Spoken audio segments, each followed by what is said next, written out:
երաշխավոր բառն է հաճախ օգտագործվում եւ մեր ընդդիմադիր գործընկերները նաեւ ազգային ժողովում մեկ ասում են ով է ձեր երաշխավորը Ադրբեջանն է ձեր երաշխավորը եւ չեն հասկանում որ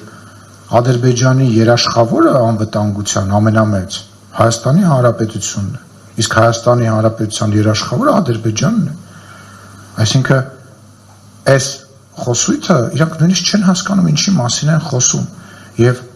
ինչպես նշում եք երբ որ աշխարհում ամենուրեք նոր սկսվող շարունակվող խորացող պատերազմներ են Հայաստանի Հանրապետությունը եւ Ադրբեջանի Հանրապետությունը եկել են հասել են մի հանգրվանի, որը հիմա մենք պետք է ամրապնդենք, որովհետեւ Ադրբեջանի Հանրապետությանը, Հայաստանի Հանրապետությանը շատ ու շատ ուժեր ուզում են ներքաշել առնվազն իրար մեջ պատերազմի գործողություն իրականացնելու դա ակնհայտ է եւ պարզ է դա այնքան ակնհայտ է որ ես նույնիսկ չեմ պատկերացնում որ մենք դրա մասին պետք է խոսենք ես այսքանը